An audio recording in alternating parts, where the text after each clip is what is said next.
The house always felt loudest when it was supposed to be quiet. For Anya, the quietest time was late afternoon, when the sun slanted through the living room window, illuminating a million dancing dust motes. This was her time.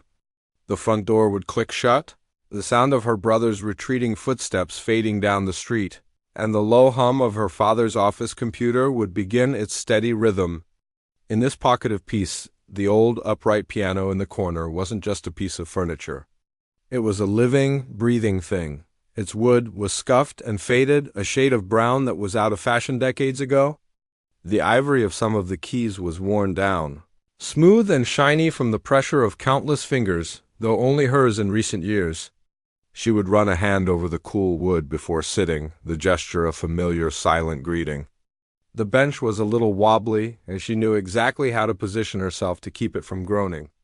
Silence was her accomplice. She would lift the fallboard, revealing the keys, and for a moment just rest her fingertips on them. They felt like home. When she played, it was never the songs from her thick, mandatory music book. Those were for school, for the critical eye of her teacher. No, this music was different. It came from a place deep inside her, a place she couldn't put into words. It was a language of sighs and whispers, of soaring hopes and crashing disappointments. Her right hand would pick out a hesitant melody, like a question asked into an empty room. Her left hand would answer with a low, steady chord, a foundation of quiet strength. The music wasn't perfect.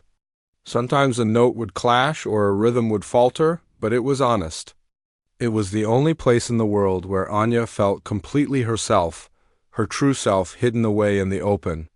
Disguised as just a girl practicing a hobby to the rest of her family, the piano was just part of the scenery, like the old lamp or the faded rug.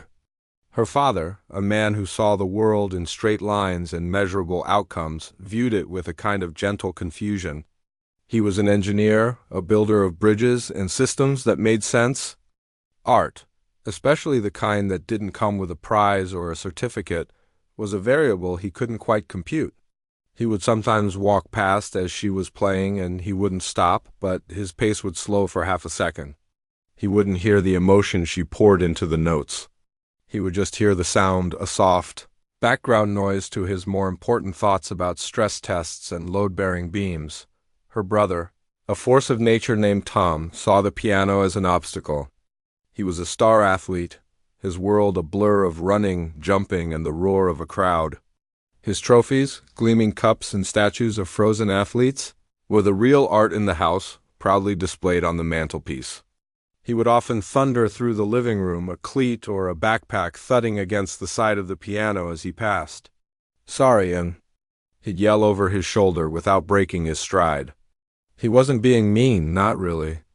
It was just that the piano occupied space in his universe, a silent, bulky thing that had no purpose in a world dedicated to speed and victory.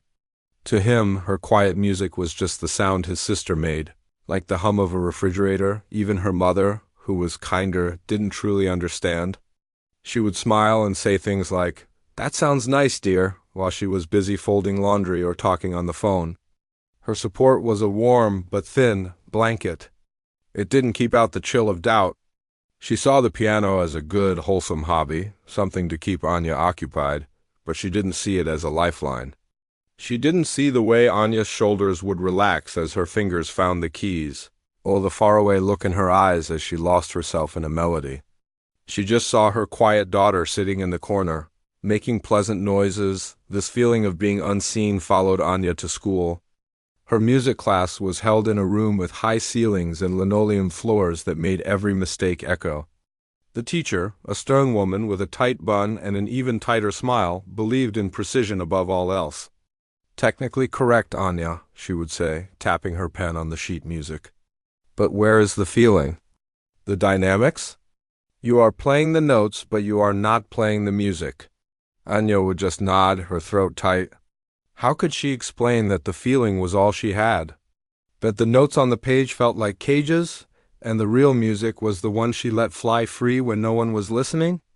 In that classroom, under the teacher's critical gaze, her fingers would feel stiff and foreign. The beautiful, living melodies in her head would die on her tongue. and all that came out were the hollow, perfect notes from the book. She learned to play small, to make herself quiet, to not draw attention. She became an expert at blending into the background, at being the girl who was good enough but not great. The girl who didn't cause any trouble, so she kept her two worlds separate. There was the world of school and family, where she was the quiet, unassuming Anya who played the piano a little. And then there was the world of the late afternoon sun, the dusty living room, and the worn ivory keys. In that world, she was a composer, a storyteller, a magician who could turn silence into emotion. She would pour all the things she couldn't say into the music. The frustration of being misunderstood, the loneliness of feeling invisible, the secret, fierce hope that one day someone might actually listen.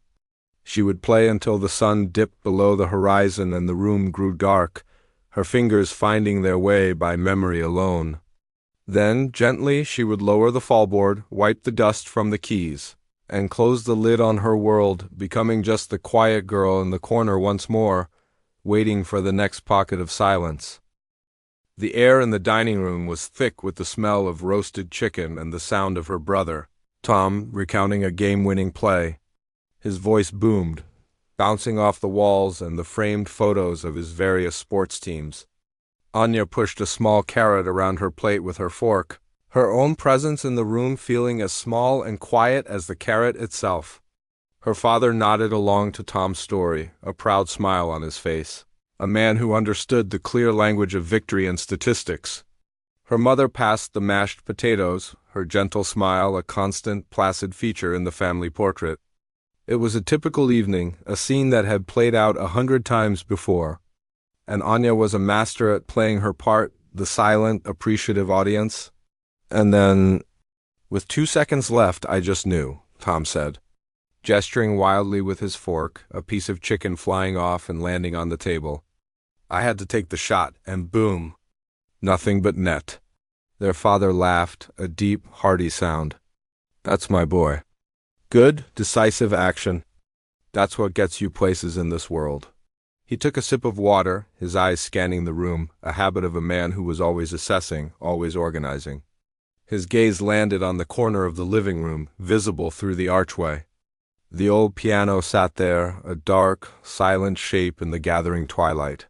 You know, he began, his tone shifting from celebratory to practical. I was thinking today. This house is getting a bit full.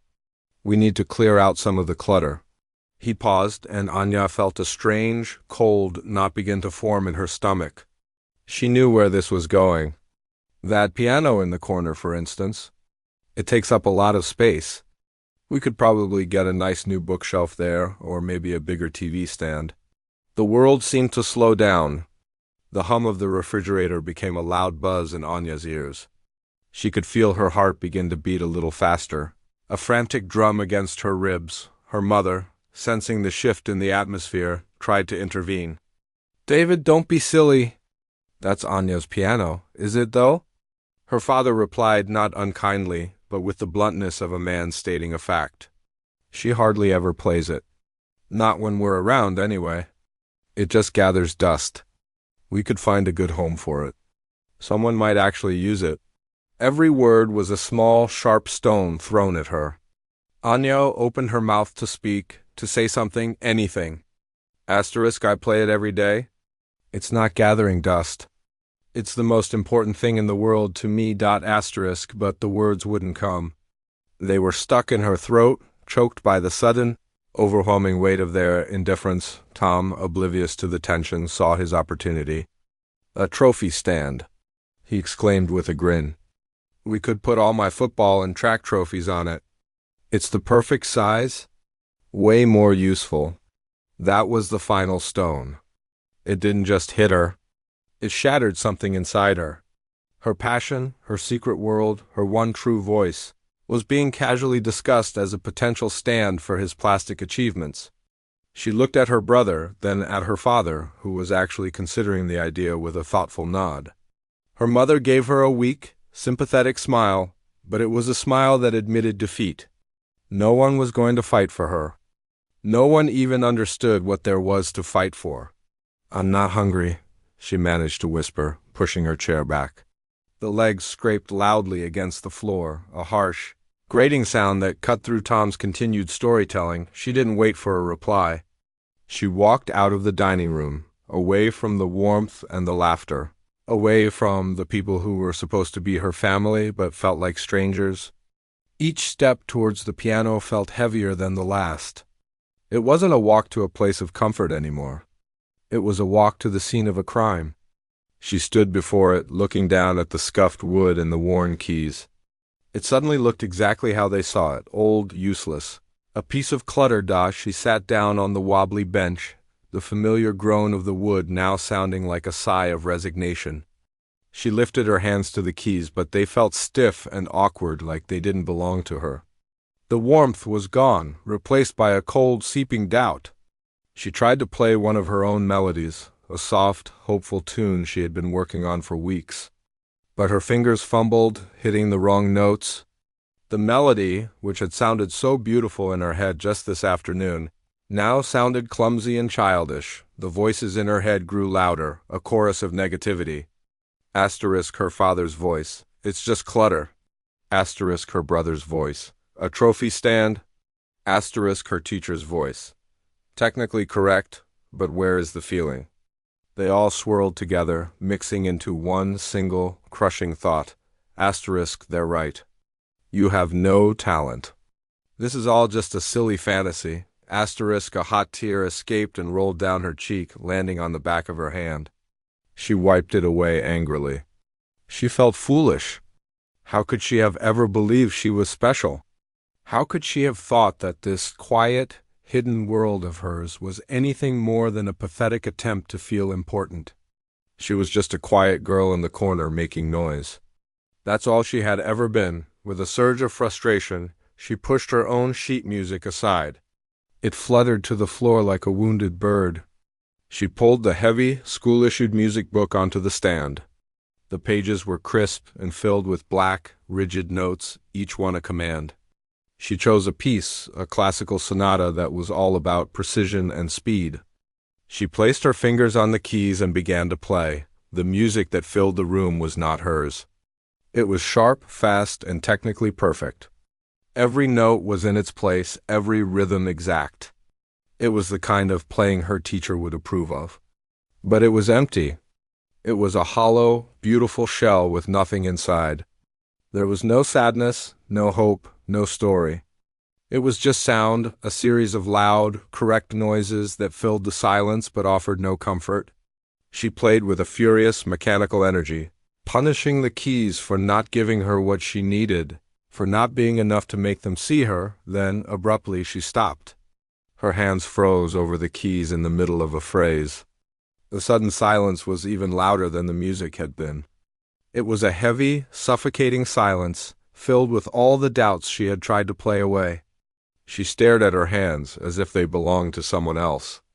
These were the hands that had created worlds, and now they could only produce noise. Slowly, deliberately, she lowered the fallboard, the lid covering the keys with a soft final thud.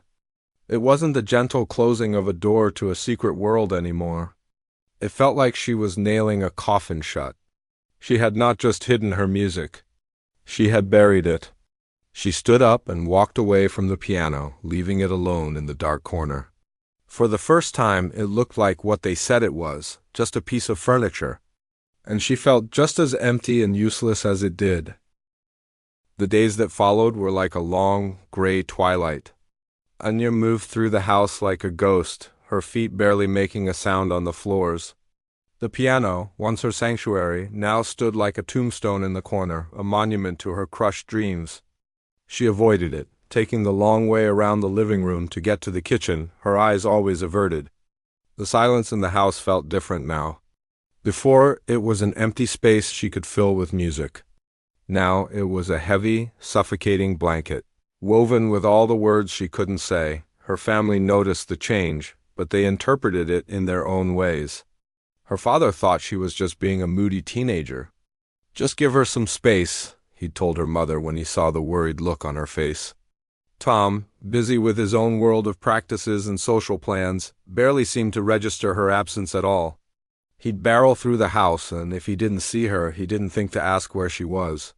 The house functioned as it always had, but a vital part of its heart had stopped beating, and only one person seemed to hear the quiet arrhythmia. Her mother, Helen, felt it like a persistent, low ache.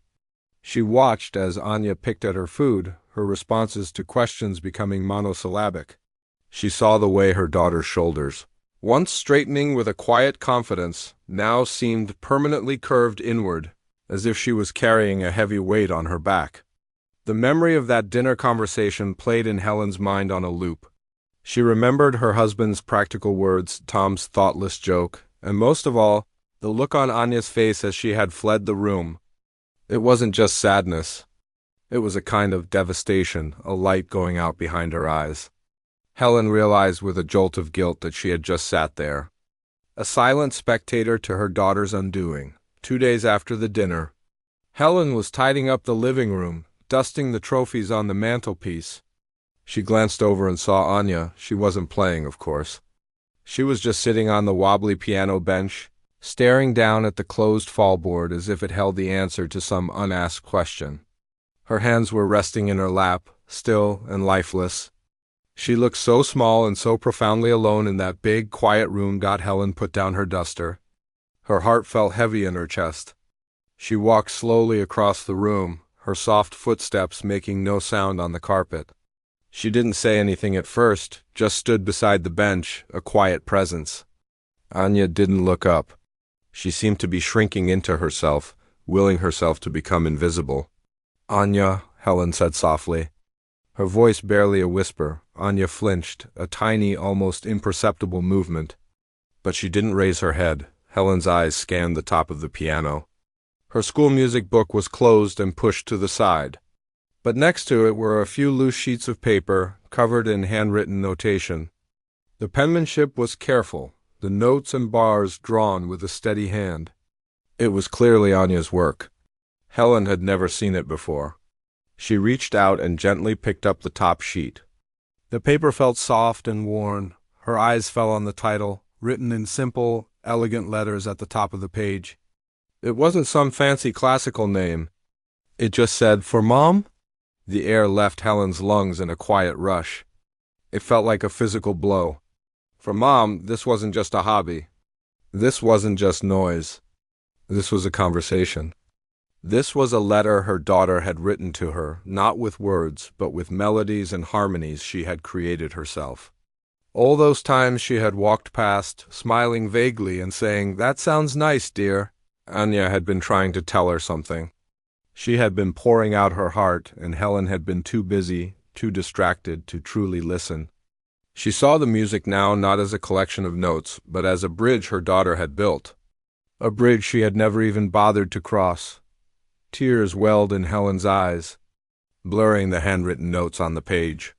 She looked at her daughter, at the bowed head and the slumped shoulders, and she saw not a moody teenager, but a girl who had offered up her soul and had it casually dismissed. The guilt was overwhelming. She sat down on the bench beside Anya. The wood creaked under her weight, a small sound in the vast silence. She didn't try to make excuses or apologize for her husband or her son. She knew that wasn't what Anya needed to hear right now. "This is yours?" Helen asked, her voice thick with emotion, holding up the sheet of music. Anya gave a tiny, almost imperceptible nod. Her gaze remained fixed on her own hands in her lap. Helen looked at the music again, at the careful placement of each note. She tried to imagine what it sounded like. She imagined the late afternoons, the quiet house, the girl in the corner creating this world that no one knew existed.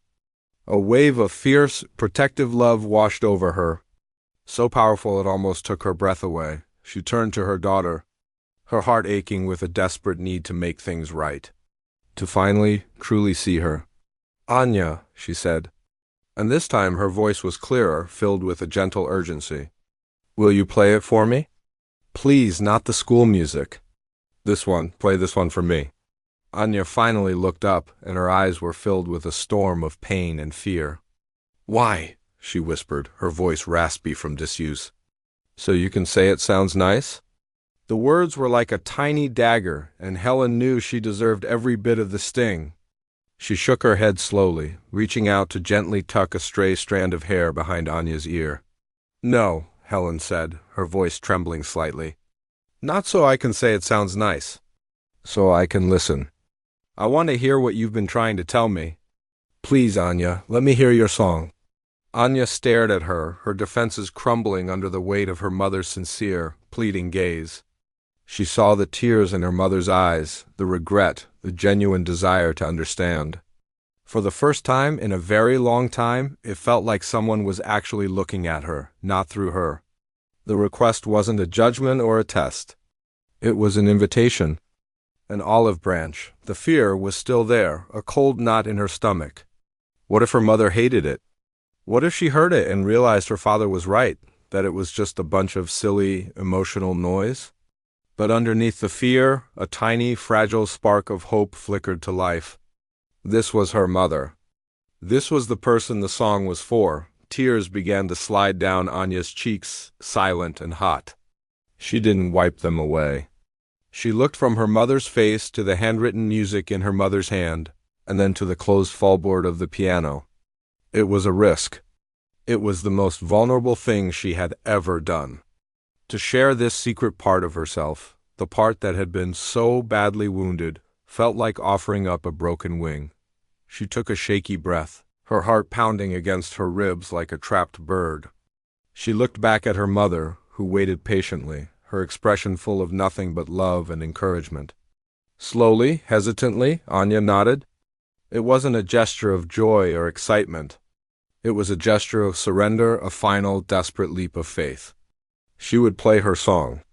She would finally let her mother in. The silence in the room was a living thing. It was heavy and expectant, pressing in on Anya from all sides. Her mother sat beside her, a warm, solid presence, but Anya felt terrifyingly alone, exposed on the precipice of a cliff. She looked at the handwritten music on the stand, the title, For Mom, seeming to pulse with a light of its own. Her hands hovered over the keys, trembling slightly. This was it. The moment she would either be understood or be confirmed a fool. She took a deep, shaky breath, the air catching in her throat, and then let her fingers fall onto the keys. The first note was soft, almost a whisper. It hung in the air, fragile and hesitant, like a question asked into the dark. Another note followed, and then another, slowly weaving a melody. It was a simple, plaintive tune, full of a quiet sadness. It was the sound of loneliness, of a voice trying to sing in an empty room. Anya's eyes were closed, her brows furrowed in concentration, but she wasn't thinking about the notes. She was just feeling. She was pouring all the quiet afternoons, all the unseen moments, all the words she had swallowed into those first few bars. The music was a confession, a gentle, weeping confession of a girl who felt invisible. Beside her, Helen's breath caught in her throat. She had expected a song, a pleasant melody, but this was something else entirely. This was the sound of her daughter's heart laid bare. She could hear the longing in the melody, the gentle ache of wanting to be seen. A single tear escaped and traced a warm path down her cheek. She wasn't just listening. She was finally understanding. She was understanding the weight of the silence Anya carried, the depth of the world she had kept hidden. She watched her daughter's face, the way her lips were slightly parted, the way a single tear of its own glistened at the corner of her closed eye. This wasn't a performance. It was an offering. The melody began to shift. The gentle sadness started to build, a subtle undercurrent of frustration creeping in. The chords became more complex, a little dissonant, clashing against each other in a quiet argument. The pace quickened just a fraction. It was the sound of the dinner conversation, the casual dismissal, the feeling of being a piece of clutter. Anya's fingers, which had been light and tentative, now pressed into the keys with a new force. The music was no longer just sad. It was angry. It was a storm of sound, swirling with confusion and hurt. The notes tumbled over each other, a torrent of emotion that was too big to be contained. The change in the music was impossible to ignore. From the study down the hall, the rhythmic clicking of a computer mouse stopped. David, her father, looked up from his blueprints, his brow furrowed. The sound was not the pleasant background noise he was used to. This was intense. It demanded attention. He pushed his chair back, the sound of its legs scraping the floor lost in the rising tide of the piano, and walked to his doorway. In the den, Tom was lying on the couch, scrolling mindlessly through videos on his phone, the screen casting a blue glow on his face. The music filtered in, and at first he just found it annoying. It was messing with the audio from his video. But then he stopped. He lowered the volume on his phone. The music had a pull, a raw energy that he couldn't ignore. It wasn't the classical stuff his sister was forced to play for school. This was real. He sat up, putting his phone down on the cushion beside him, his attention fully captured by the sound coming from the other room. Back in the living room, the music reached its peak of frustration. It was a chaotic, beautiful storm of sound, a cry of pain and defiance. Anya's whole body was moving now, swaying with the emotion, her fingers flying across the keys. She was no longer just playing the piano. She was wrestling with it, pulling a raw, elemental force from its depths. And then, just as it seemed like the storm might tear the room apart, it broke. The chaotic chords softened. The frantic pace slowed. From the turbulence, a new melody began to emerge. It was hesitant at first, like the first green shoot pushing through cracked earth. But it grew stronger, more confident. It was the same melody from the beginning, the one full of sadness, but it was transformed. The longing was still there, but now it was layered with something new, resilience, hope. The music began to soar, lifting up towards the ceiling in a wave of breathtaking beauty. It was the sound of a spirit that had been bruised but not broken. It was the sound of survival, of a quiet strength that refused to be extinguished. This was the sound of Anya, not asking to be seen, but declaring her own light. Helen was weeping openly now, silent tears streaming down her face as she watched her daughter, truly seeing her for the first time. This was the girl she had raised, the quiet, unassuming child who held a universe of emotion inside her. She felt an overwhelming swell of pride, so powerful it made her chest ache. She reached out and gently placed a hand on Anya's shoulder, a gesture of support, of connection, of apology. David stood frozen in his doorway, his arms crossed loosely over his chest. He was an engineer, a man who dealt in facts and figures, but this music bypassed all of that. It spoke a language he didn't know he could understand. He saw the fierce concentration on his daughter's face, the passion in her movements, and he felt a profound sense of awe. He looked at the old piano in the corner, the piece of clutter he had so casually dismissed, and saw it for what it was, a vessel of magic. He was seeing a side of his daughter so powerful, so profound, that it both humbled and astonished him. All his ideas about practical careers and measurable success suddenly felt small and foolish. Tom stood in the archway of the den, his mouth slightly agape. He didn't know anything about melody or harmony, but he knew what he was feeling. He was feeling the music in his bones. He was seeing his sister, the quiet girl who always faded into the background, and she was on fire. She was powerful. He had always been the one in the spotlight, the one with the trophies and the applause, but in that moment, he knew he was witnessing a kind of talent that his trophies could never capture. A feeling of respect, deep and genuine, washed over him. Anya played on, lost in the world she was creating. She could feel her mother's hand on her shoulder, a warm anchor in the storm of her own music. She was vaguely aware of the figures in the doorways, the silent, rapt audience. But it didn't matter anymore. She wasn't playing for them. She was playing for herself, for the little girl who had hidden in the corner, for the teenager who had felt her world shatter. She was playing to set them both free. The soaring melody began to soften, the passionate chords gently receding. The music came back to where it started, to that simple, plaintive tune. But now it sounded different. It wasn't just sad. It was peaceful. It was the sound of acceptance, of a heart that had been heard. She played a final, soft chord, and then let her fingers rest on the keys. The last note faded into the air, and a profound silence fell over the house. It was not an empty silence, but a full one, vibrating with the echoes of what had just been played. No one moved. No one spoke. They just stood there, suspended in the sacred space between the sound and the silence. their worlds forever changed by the song of a quiet girl in the corner. The final note faded, but the music itself seemed to linger in the air, a visible, shimmering thing that filled every corner of the room. The silence that followed was not empty or awkward. It was a sacred, heavy silence, full of awe and unspoken understanding. Anya's hands remained on the keys, her fingers trembling from the effort, her body feeling light and hollowed out like a reed that had been used to play a powerful wind.